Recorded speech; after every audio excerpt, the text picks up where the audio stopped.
Hello student, नमस्ते। कक्षा 6 Hindi student revision ऐसे 1 चल रहा है, आपको पता ही है। तो हम आज प्रश्न 4 ड और ई वो करेंगे, जिसमें आपका प्रश्न 4 ड होगा, उद्गार जो सारे चिन्ह होते हैं हमारे उचित स्थान पर विराम चिन्ह लगाना है। तो सेंटेंस पढ़ के आपको वह चिन्ह लगाना होगा।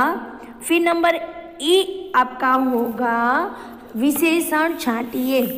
तो जो विशेषण में विशेषता बताता है वो छांटना है। तो आइए मैं आपको ये 2 बताती हूँ।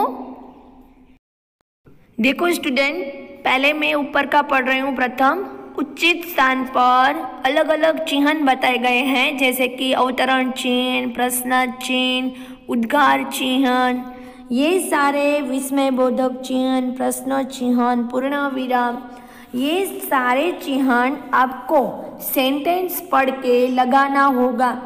कहाँ क्या लगता है वो मैंने आपको समझा दिया है, तो भी हम एक बार रिवीजन करेंगे और मैं बताऊंगी आपको कौन सा चिन्ह कहाँ लगता है।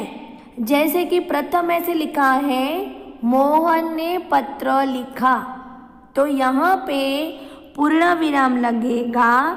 तो पूर्ण विराम यानी कि जो खड़ी पाई लिखी गई है, लगाई गई है, वो लगेगी। तो हम ऐसे लिखेंगे, मोहन ने पत्र लिखा। तो जैसे आप बोल रहे हो आपको पता चल जाएगा कि यहाँ पे पूर्ण विराम लग रहा है। नंबर 2 है, क्या तुम विद्यालय गए थे? तो अगर आप जो सेंटेंस पढ़ोगे उस हिसाब से आपको पता चलेगा, क्या तुम विद्यालय गए थे? तो ये क्या हुआ? प्रश्नवाचक चिन्ह।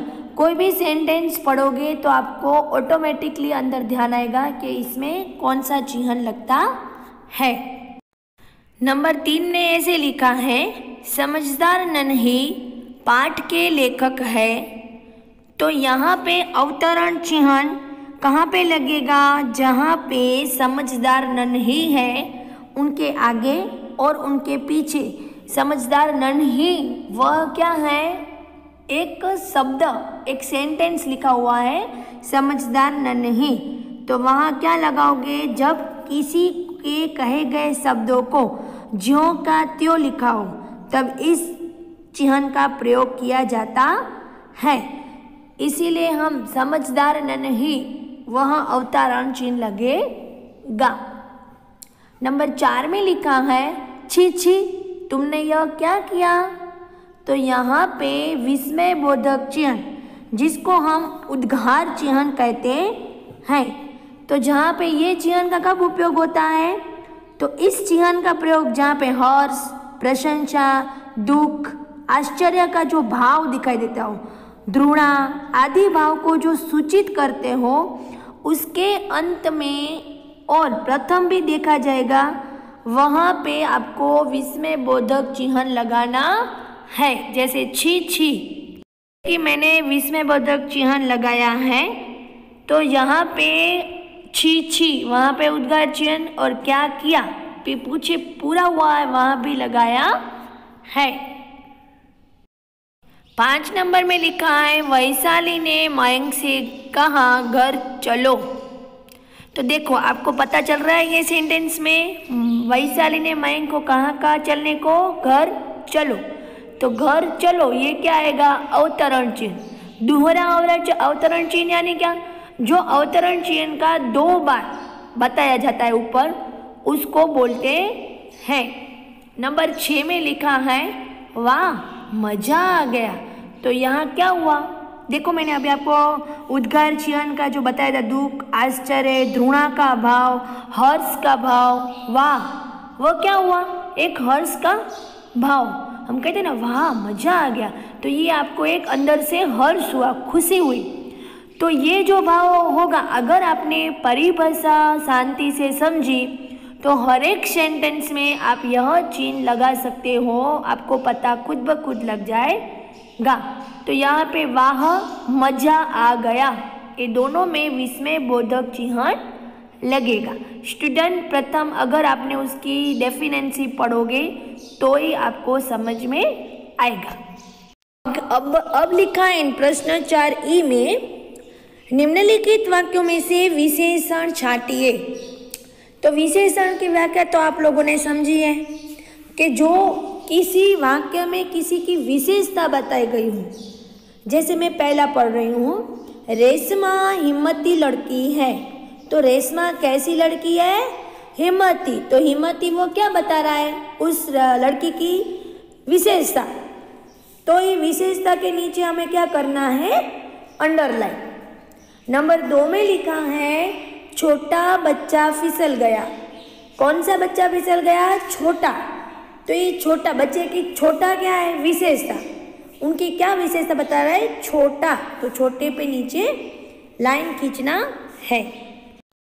3 नंबर में लिखा है कक्षा में 10 लड़कियां बैठी हैं।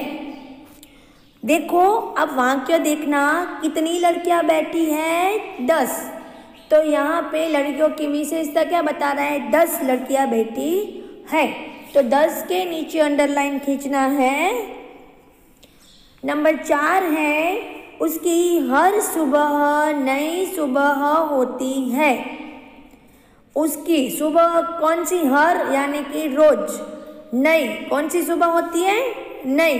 तो यहाँ पे हर और नई ये आपकी विशेषता बता रहा है सुबह की। तो इसके नीचे आप रेखांकित कीजिए।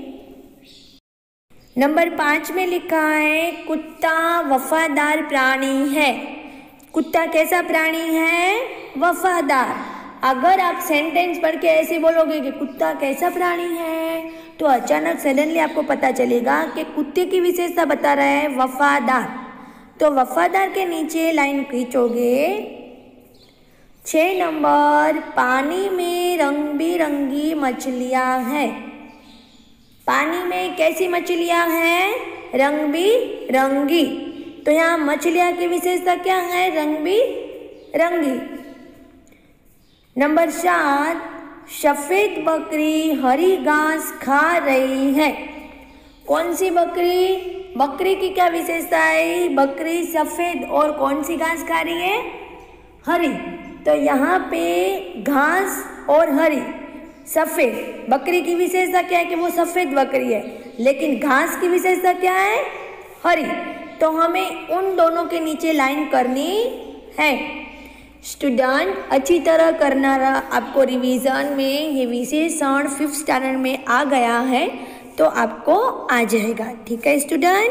Thank you student.